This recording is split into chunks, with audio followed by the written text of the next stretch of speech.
Alright, so a video that I promised a decent bit ago, but I did not forget about. The Wednesday video. I don't know why I said decent bit ago. It actually hasn't been that long since I live streamed that.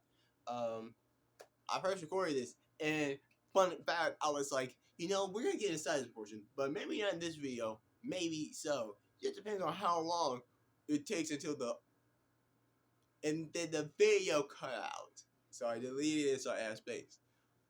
Normally you see me be mad about that or slightly irritated, but it really was hilarious because I was like, I thought I deleted all the unnecessary things. Turns out I just left them in my folder without actually deleting them. Like deleting them off the phone, but I didn't fully delete them.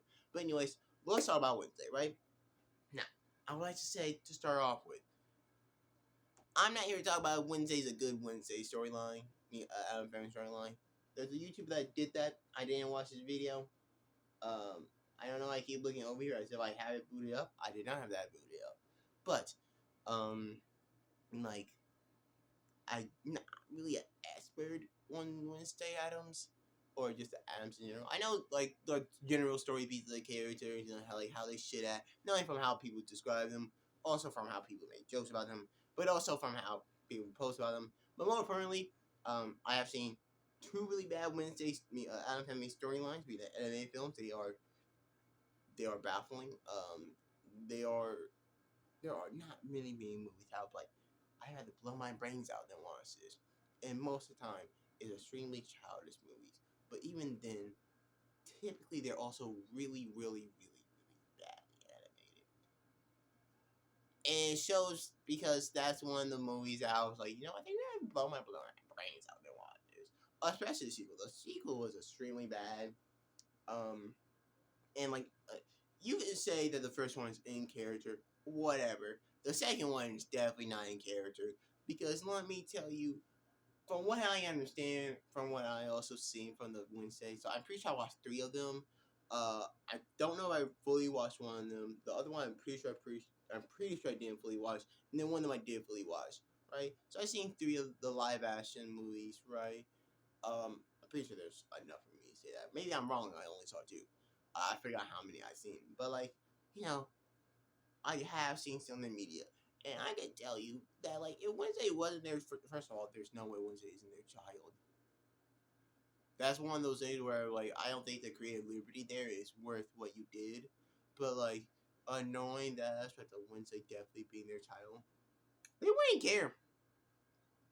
Like no one knows who Uncle Fester is. They just assume that he's related to them, or you know they do, but they just actively ignore it. Like Uncle Fester really, as far as I'm aware, in the original, they don't really say anything about who he's related to, and like they always just deflect when like, oh, he's so an uncle. When like someone asks who they're related to, like their family is, yeah, they're maybe blood related, but like a lot of their family, they don't really know who they're related to, or even if they do, it's like, yeah, we know that, but like, what about Grandma Joe? Grandma Pa. That's it by accident. But what about that person? They're like, we don't know. Someone, Grandpapa Joe, right? So it's like that's one of the core aspects where like, no, it's the family isn't just connected because of blood. It's like their essence. Like, no, we're connected because we're connected, right? So it's baffling that they would care when it's not their child or not, because they would be like, oh, no, yeah, Wednesday, they're right. You're not our child. We found you on the street by our door, so we just took you in. And also, from what I know, it was also Wednesday character not to care. It's like, oh great, you send it up by mother. That's wonderful. Um, but like she would probably be sarcastic about it. She wouldn't really care from what I can interpret from their character. Um, so like those aren't good movies. But I do have some experience with it, and I do have like people that talk about it, right? So what do I think of the first season? Because that's important before I get into it. Because I apparently, as far as I recall, never made a video about it. I think it was because around the time I wasn't doing YouTube, so I always watch stuff for my own enjoyment. Now I watch stuff for my own enjoyment and then make a video about it. If y'all are playing for Netflix, please. I would definitely rather have the tax write off as if I paid taxes. I still don't have a job.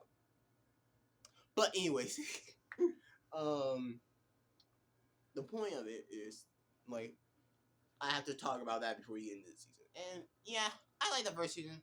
I remember talking about it with my sister, and I was like, this is also the time I would actually think about going back to YouTube. But I remember talking about it with my sister, and I was like, yeah, I like it, but the romance subplot is like it's a little forced. Me and my sister were talking about like could we predict it? And yeah, I was like, no, I was pretty confident it was that the Tyler, but like they kept kind of throwing me off with the other guy just being extraordinarily creepy.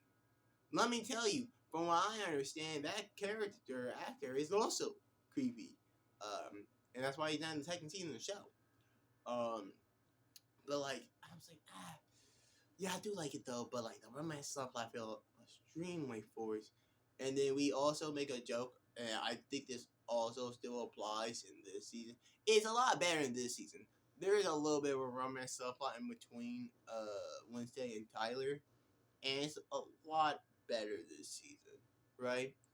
Um, but the point of me bringing that up is like we were making a joke, and I was like, yeah, honestly, even though they're definitely not like we don't know, like that definitely doesn't seem like they like each other.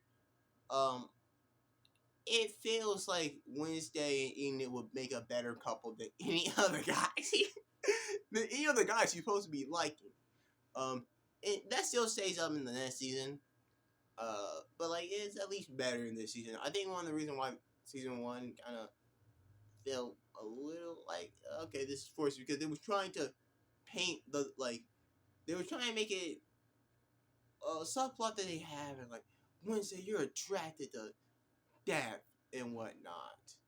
Um, and because of that, it was like we're gonna play with that by having her fall in love with one of the killers, or a potential killer.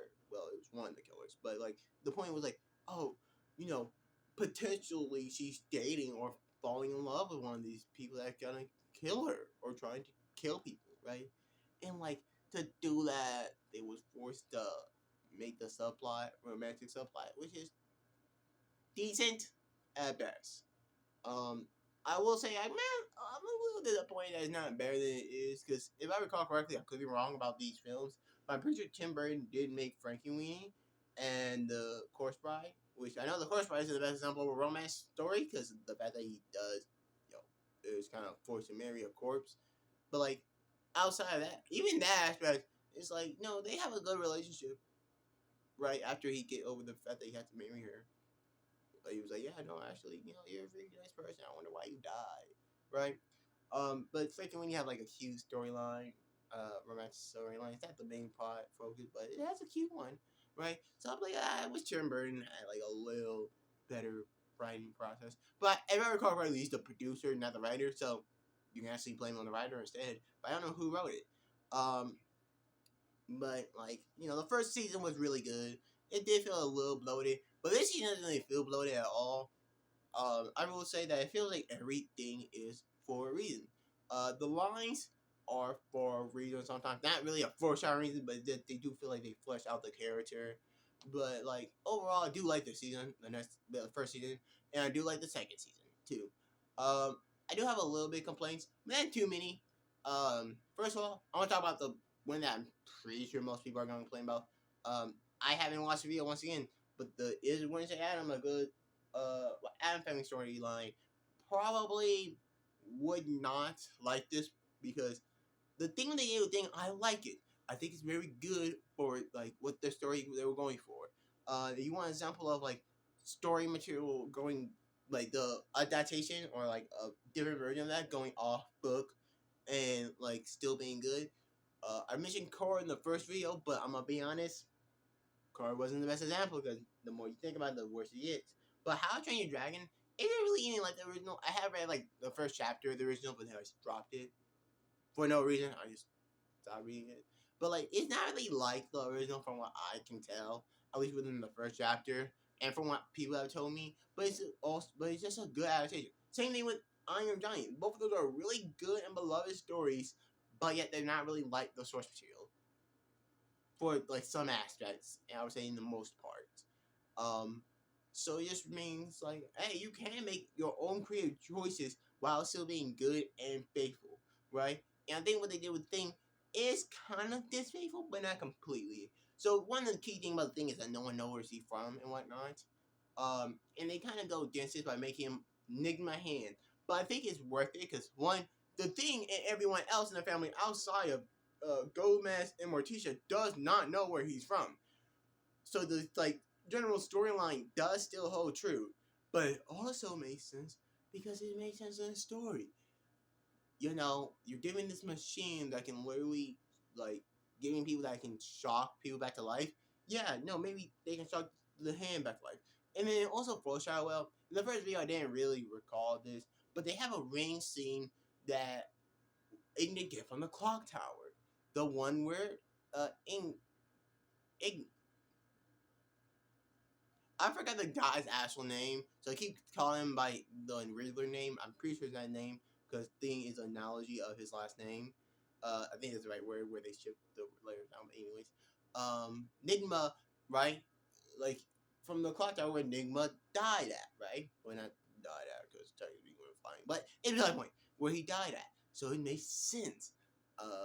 That the ring is there. You see him fiddle with it, right? And then I don't recall honestly if you see in the flashback where he, we see what happened to Gomez, but potentially have it there.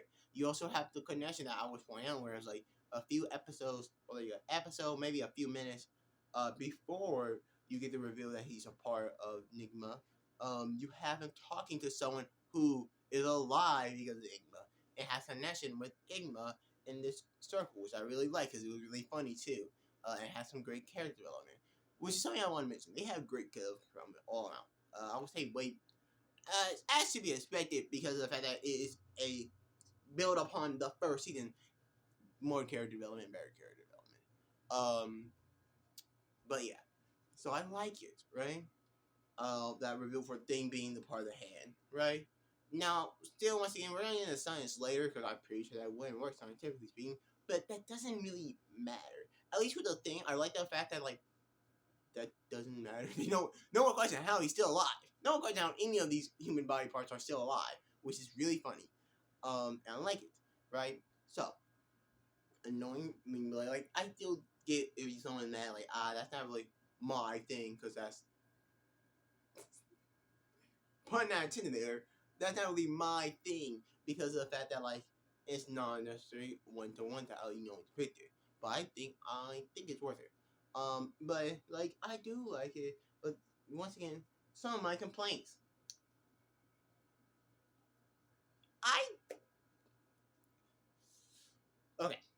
It because Ignorant is my like I like Ignorant, right? If you know anything about me, I like characters that are happy. Maybe a little nervous, right? But overall, a ball of sunshine. Just look at my favorite characters. Even though I don't really like Demon Slayer, don't kill me for that. I will try to get back into it, but it wasn't very for me. At least in the first one, it's interesting, but not really for me from what I've seen so far. It was like 2 episodes. But like you know, I like Tanjiro. I like Zenitsu. I like Deku. I like Spider Man.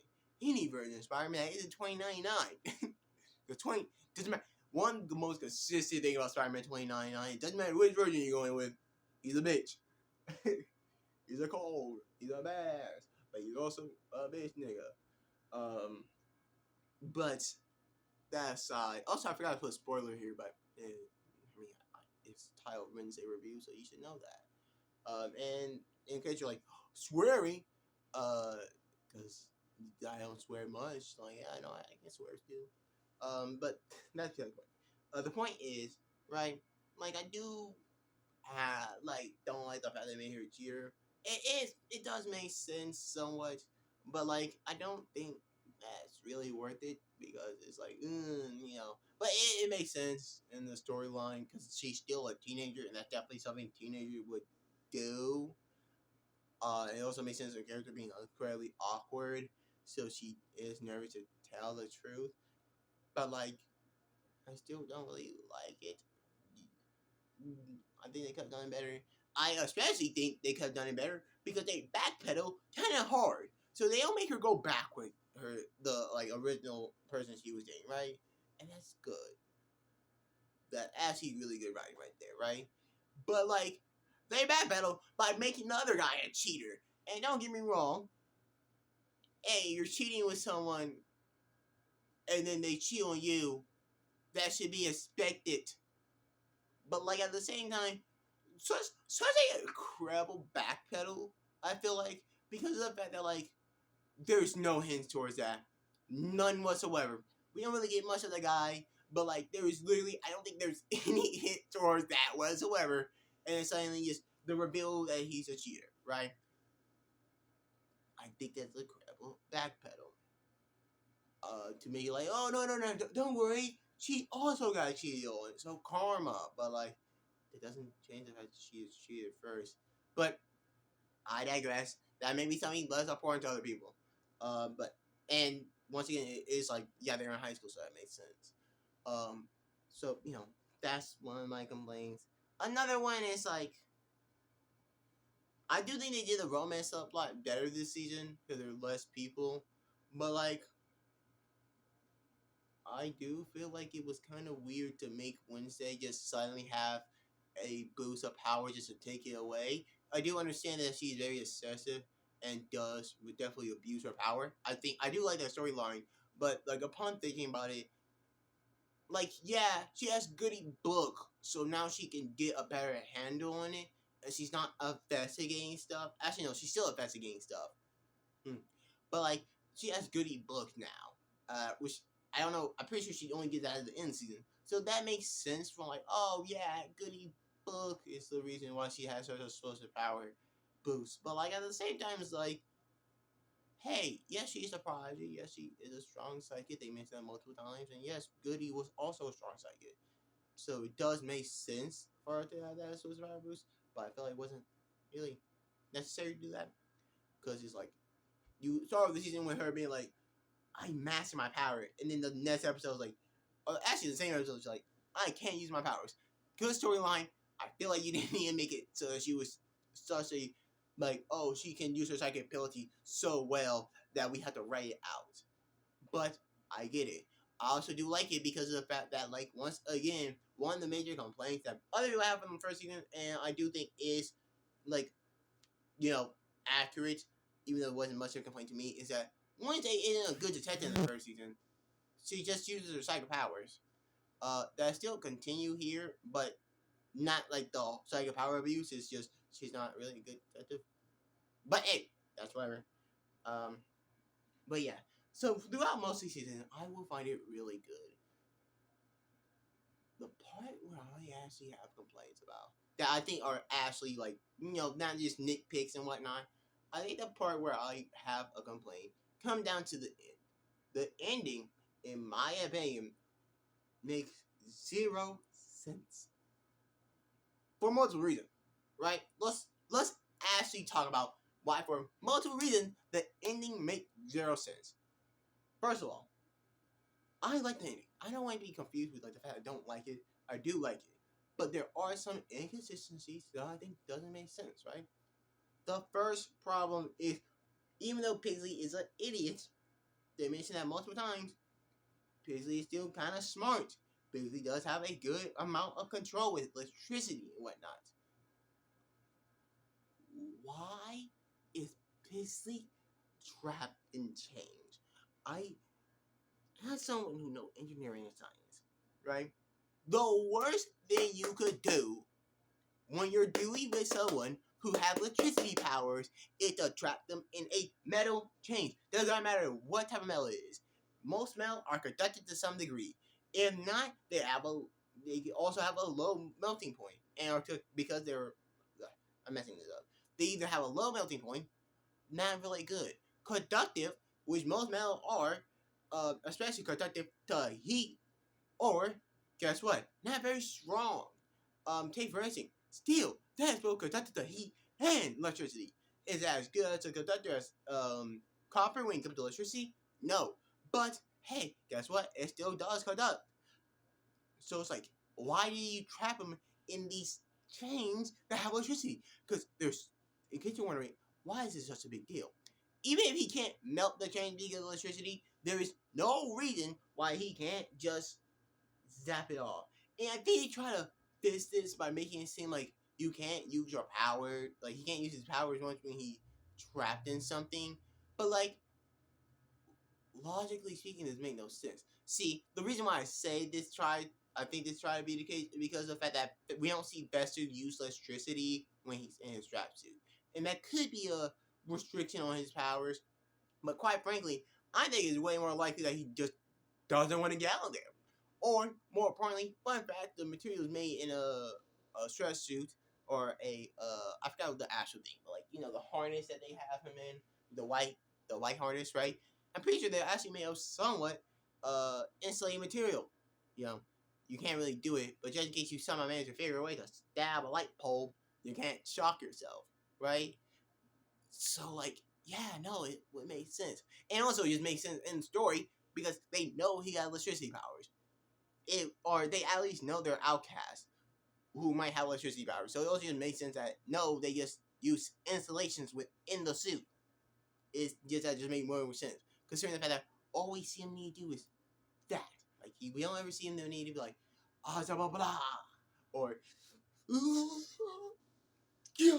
Like we see him like do some build up to it sometimes, but that's like major arcs electricity. Like literally destroying the room while shooting it, right?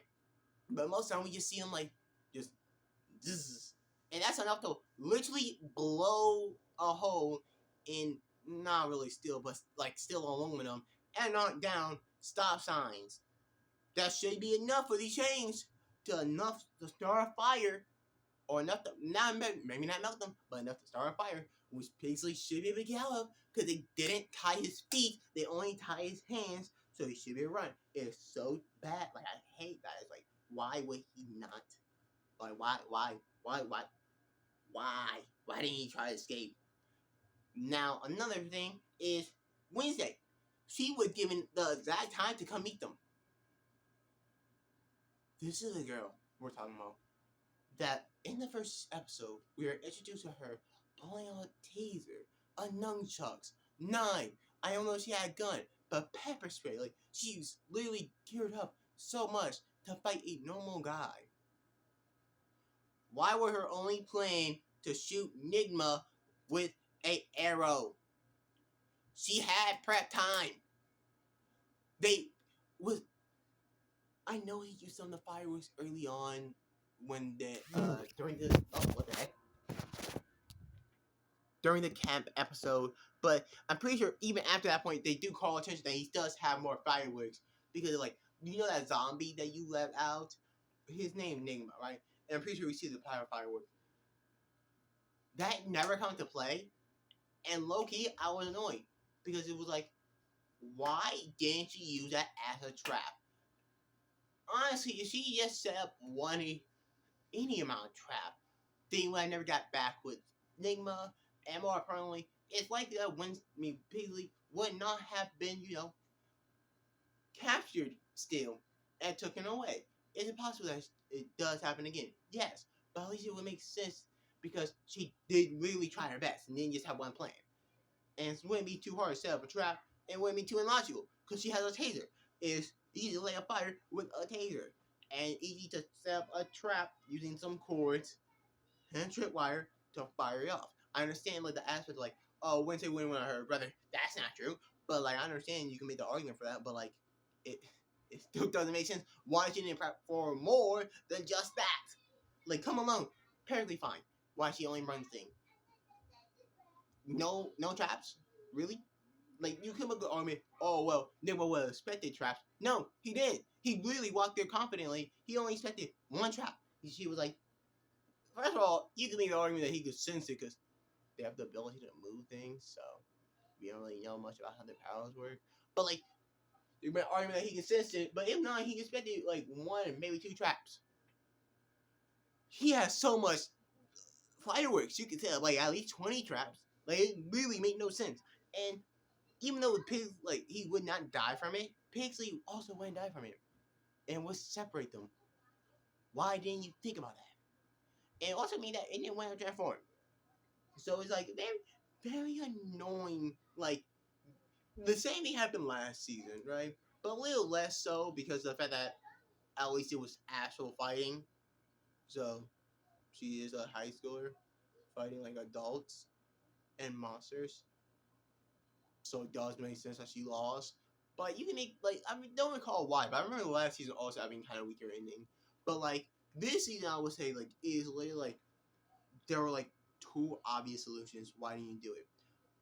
And then another complaint that I can see people having, I don't really care once again because I like the thing in the thing reveal. I just thought about it a while ago, and this is a great segue to it. Is the fact that I think some people might not like the fact that Uncle Fester is directly related to them. No, I'm pretty sure I'm wrong about this point because we do have him call someone else their parents, and then boom, we see another backstory of him. So I do think that, like, if you recall the story correctly, then you would know that I don't think it's 100% revealed. But like, I still think that some people might complain about Uncle Fester being like directly related to someone and directly call it out like, oh no, this is his brother. Which also I'm pretty sure that's not necessarily inconsistent either. But who cares? I just want to point out still in case someone like go in the comment section and point that out for me. I'd rather just get it done here. But yeah, like that's really my complaint. I think the Enigma storyline was pretty good. Could have been better. I think the reason for this is because of the fact that they had put two things in there. You already knew the zombie was gonna be a key aspect. I feel like you should have known that. But like, you don't really get like, oh, this is like how big it's gonna be. So yeah. Good. I don't think I'm gonna have enough space to put this in, so I'm gonna talk about the science portion in a different part and like the biology of it because I do think that's interesting too. But but for summary of it, I like the first season. I like the second season. I'm looking forward to the next season. I hope that the ending will be way more stronger than the last two.